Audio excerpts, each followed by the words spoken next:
আসসালামু আলাইকুম সবাইকে। কুষ্টিয়া থেকে সিলেটের দীর্ঘ মোটরসাইকেল যাত্রার প্রথম পর্বে আমরা অনেকটা পথ পাড়ি দিয়েছিলাম। আর শুরু হচ্ছে সেই রোমাঞ্চকর যাত্রার দ্বিতীয় পর্ব। দুপুরের খাবার শেষ করে আমরা এখন অবস্থান করছি নরসিংদীর ভৈরব হাইওয়ে রেস্টুরেন্টে। এখনও অনেকটা পথ বাকি, আর আমাদের গন্তব্য প্রকৃতির অপরূপ সৌন্দর্যে ঘেরা সিলেট। রাস্তার দুই পাশে সবুজে ঘেরা অসংখ্য চা বাগান, সিলেটের বিখ্যাত সাদা পাথরের নয়নাভিরাম সৌন্দর্য, আর দিন শেষে থাকছে হজরত শাহজালাল রহমতুল্লাহির মাজার পরিদর্শনের মুহূর্ত। তাহলে আর দেরি না করে চলুন শুরু করা যাক আজকের যাত্রা। লাঞ্চ করা হয়ে গেছে, এখন এখান থেকে বের হয়ে যাচ্ছি সিলেটের উদ্দেশ্যে। এখান থেকে 159 কিলোমিটার দেখাচ্ছে। মাঝে নামাজের একটু বিরতি দেব, দেখা যাক এর মাঝে 50-60 কিলোমিটার কভার করা যায় কিনা।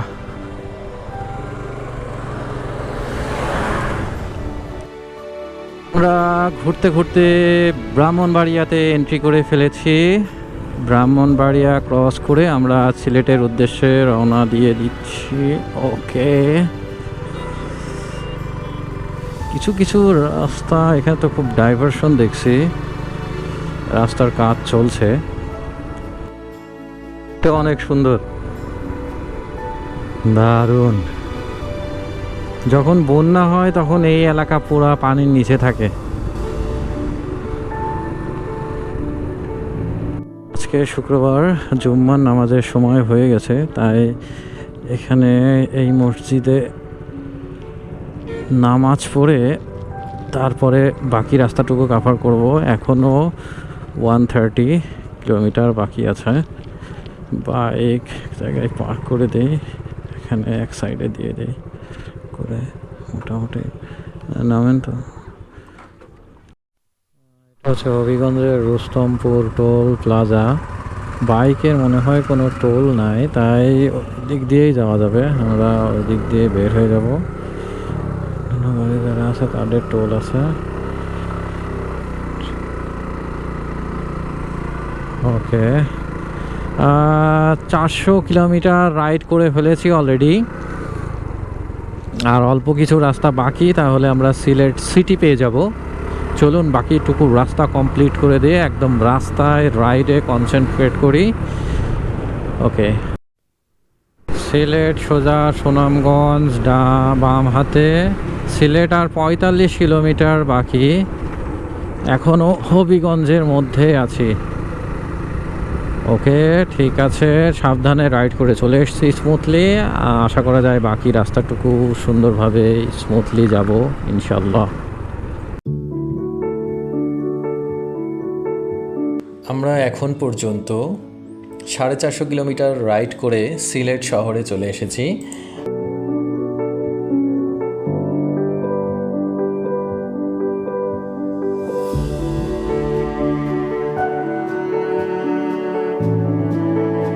আর আমাদের বাম পাশে যেটা দেখছেন, এটা হচ্ছে সিলেট রেলওয়ে স্টেশন।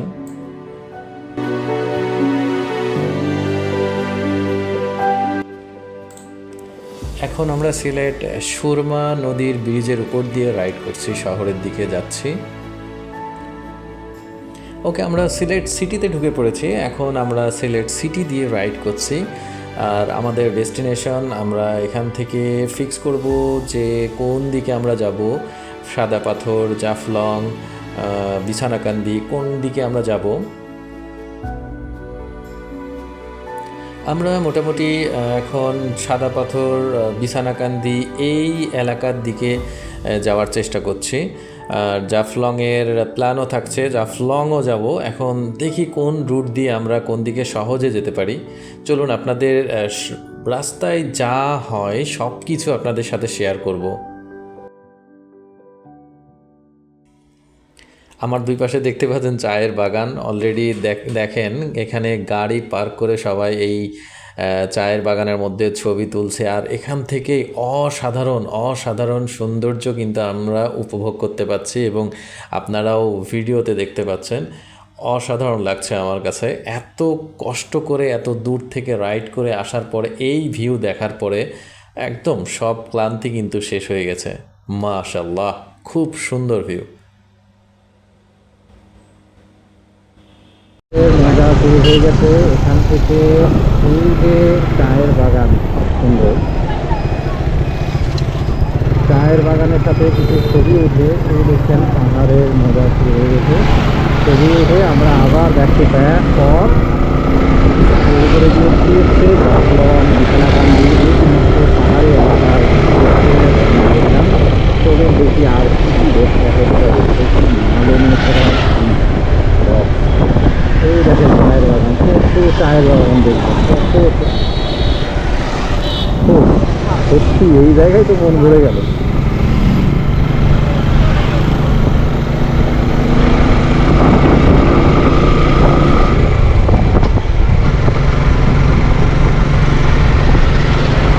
এই যে পাহাড়ি রাস্তায় ওঠা শুরু হচ্ছে, পাহাড়ি চড়াই ওঠা শুরু।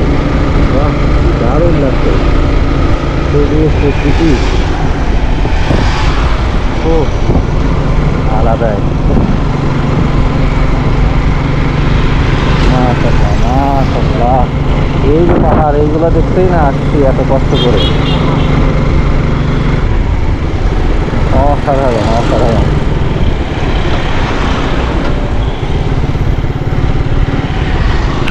দাদাদের মতো কি দাঁড়িয়ে আছে, ওই দেখুন পাহাড়ের ভিউ দেখা যাচ্ছে। এখনো অস্পষ্ট অনেকটা দূরে, আমি এখান থেকে দেখতে পাচ্ছি। অসাধারণ লাগছে, মনে হচ্ছে দানও শুয়ে আছে। এটা হচ্ছে মেঘালয়ের, ভারতের মেঘালয় রাজ্যের পাহাড়। আমরা এখান থেকে ভিউ পাচ্ছি, তার ভিউ দেখা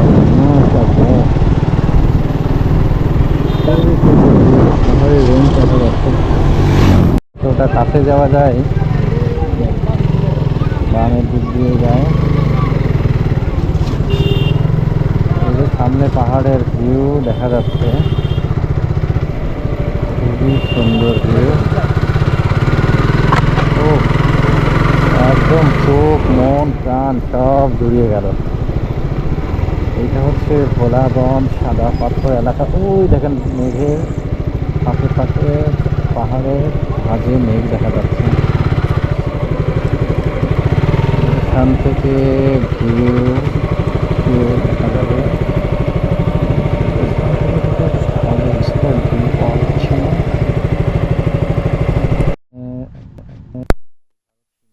তার মানে এখান থেকে নো ম্যানস ল্যান্ড। ওই পাহাড়ের যে রেঞ্জ দেখা যাচ্ছে, এটা মূলত ইন্ডিয়ার মধ্যে।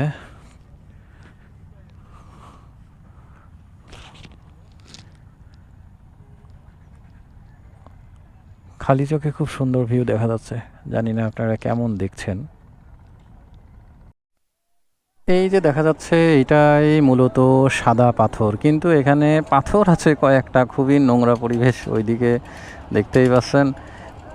ছবিতে আসলে যেমন দেখছি, এক্সপেকটেশন যেমন ছিল ওই রকম কোনো কিছুই এখানে পাচ্ছি না। নৌকায় গেলে হয়তো একটু ওই পাহাড়ের কাছ দিয়ে ওই পর্যন্ত যাওয়া যাবে, পাহাড়ের একটু কাছে যাওয়া যাবে। এখন কি প্রসেস দেখি, চেষ্টা করছি যাওয়া যায় কিনা ওইদিকে। শুধুমাত্র এখান থেকে খালি চোখে পাহাড়ের যে ভিউটা পাচ্ছি, তাও অস্পষ্ট, অনেক দূরে তো, তাও ভালো লাগছে। তাছাড়া এই যে আমাদের এখানে যে ট্যুরিস্ট স্পট, এটা ট্যুরিস্ট স্পটই বলা যায় না। ওই ভিউর থেকে আমি সব থেকে বেশি এনজয় করছি এখানকার এই যে পাহাড় দেখা যাচ্ছে, এই পাহাড়ের ভিউ। ক্যামেরাতে মনে হয় খুব একটা ভালো দেখা যাচ্ছে না, যেভাবে খালি চোখে দেখা যাচ্ছে এখানে সূর্যাস্ত যাচ্ছে, আর এখানে পাহাড়গুলা অস্পষ্ট অস্পষ্ট দেখা যাচ্ছে। এইটাই মূলত এখানকার ভালো লাগার। এই সাদা পাথর টাথর কিছু নাই কোনো। এখন আছি সিলেট শহরের মধ্যে, যে ওয়েলকাম টু সিলেট লেখা, এখানে একটা ফটো শ্যুটের পয়েন্ট আছে। এই পয়েন্টের এখানে আসলাম, দেখি এখান থেকে ফটো শ্যুট করা যায় কি না। আর এখানে এখনকার মতো প্ল্যান হচ্ছে হজরত শাহজালাল মাজারের ওখানে একটা হোটেলে স্টে করে কালকে সকালবেলা ভোরবেলা রওনা দেব জাফলংয়ের উদ্দেশ্যে। দেন জাফলং থেকে শ্রীমঙ্গল থেকে আবার ব্যাক। শ্রীমঙ্গলে কালকে স্টে করে তারপরের দিন ব্যাক করব। এই হচ্ছে আপাতত প্ল্যান। আর এদিকে আমরা প্ল্যান করেছিলাম বিছানাকান্দি আর সাদা পাথর ঘোরার জন্য। তো সাদা পাথর ঘুরে এসেছি, কিন্তু সাদা পাথরের খুব একটা ভালো লাগে নাই। শুধু ইন্ডিয়ার যে পাহাড়ের যে রেঞ্জ ওইটা ছাড়া আর কোনো কিছু ভালো লাগে না। ওখানে ফটো তোলার মতো কোনো কিছু নাই, কোনো সাদা পাথরই নাই, নোংরা পরিবেশ হয়ে পড়ে আছে, এজন্য খুব একটা ভালো লাগে না। ওখান থেকে ব্যাক করে এখন এই যে সিটিতে চলে এসেছি। মোটামুটি এখন সিলেট সিটির মধ্যে রাইড করছি, দরগা গেটের দিকে যাচ্ছি। হজরত শাহজালাল মাজার শরীফ, এটাকে দরগা গেট বলে, ওখানেই যাচ্ছি। প্রায় চলে এসছি।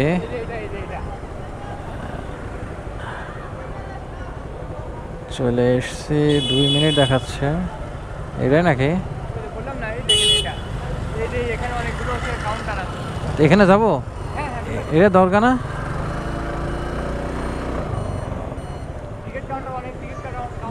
ও আচ্ছা, হ্যাঁ হ্যাঁ, এই যেখানে আসছিলাম।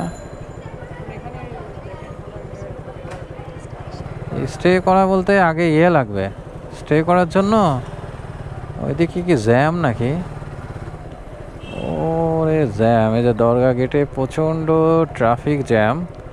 এখানে হোটেলের সাথে, কোন হোটেলে,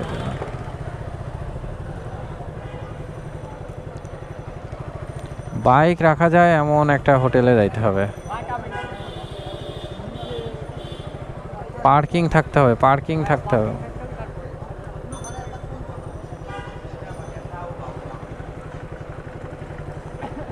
ওই সামনে হচ্ছে দরগা গেট। আমরা একটু হোটেল দেখি যেখানে স্টে করা যায়, একটু খুঁজি, তারপরে সেটাতে কি করা যায়। একদম দরগা গেটের সাথে একটা হোটেল নিয়ে নিলাম, হোটেল বাহরাইন। আর এখানে হচ্ছে গাড়ি পার্ক করে রেখে দিয়েছি। এখন এখান থেকে রুমের দিকে চলে যায়, হোটেল বাহরাইন আবাসিক। আর রুম হচ্ছে আমাদের 200,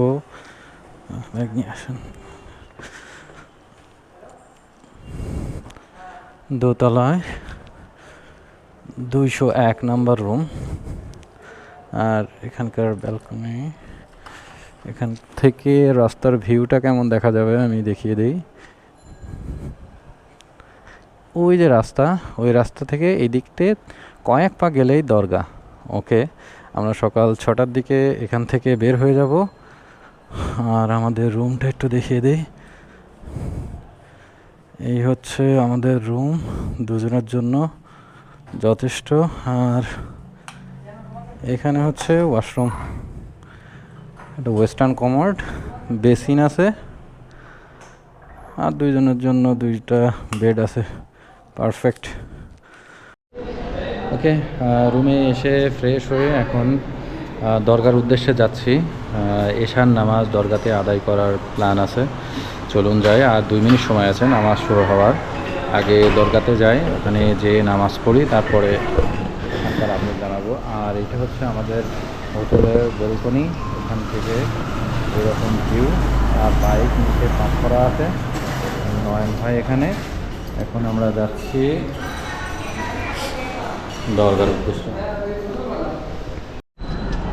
ওকে, মোটামুটি আমরা দরগা রোডে চলে এসেছি। সামনের দিকে দরগা, আর এখান থেকে এখানকার পিছনের ভিউ ঠিক এইরকম।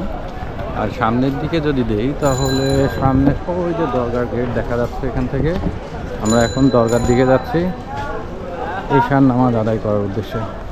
দরগার আশেপাশের ভিউটা হচ্ছে এইরকম, অনেকগুলো চায়ের শপ, হোটেল, খাবার হোটেল। আর মানুষের বেশ ভালোই ক্রাউড মনে হচ্ছে। মাজারের গেট দিয়ে প্রবেশ করছি, প্রবেশ পথ ওই দিক দিয়ে মনে হয়। আমরা ওই দিক দিয়ে হচ্ছে প্রবেশ পথ, এখান দিয়ে প্রবেশ করে ভিতরের ভিউটা ঠিক এইরকম। এই যে সেই জালালি কবুতর, যেটা আমি একটু দেখাই আপনাদের। এই যে কবুতর, এই কবুতরগুলো সবসময় এখানে থাকে, কিন্তু এখানে কোনো নোংরা করে না এতটুকু শুনেছি। এখানে কবুতরের ভিউটা ঠিক এরকম দেখা যাচ্ছে। আর ভিতরের পরিবেশ ঠিক এমন। নামাজের জন্য ঠিক ওই পাশে যেতে হবে, সিঁড়ি দিয়ে দোতলায় উঠে যেতে হবে।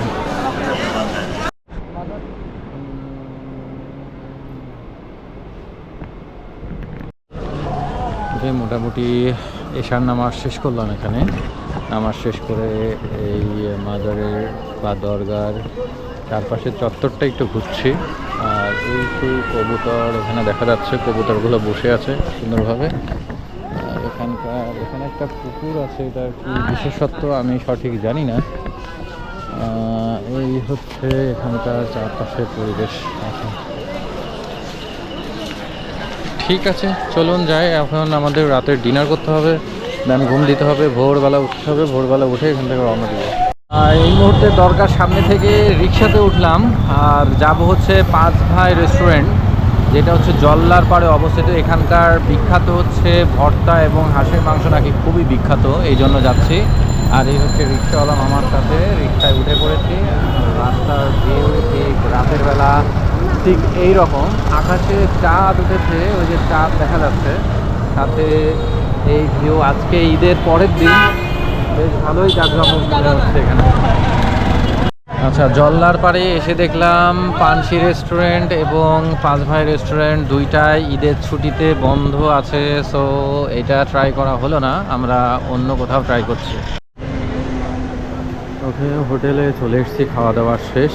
এখন হোটেলে যে রুমে যে একেবারে ঘুম দিব। সকালবেলা ভোরে উঠতে হবে, উইঠা বাইক নিয়ে চলে যেতে হবে জাফলং। তো আজকের মতো এই ব্লগটা শেষ করছি। দেন নেক্সট ব্লগে দেখা যাবে জাফলং হয়ে শ্রীমঙ্গল হয়ে কোথায় কোথায় যাচ্ছি সেটার আপডেট আগামী ব্লগে দেখানো হবে ইনশাল্লাহ।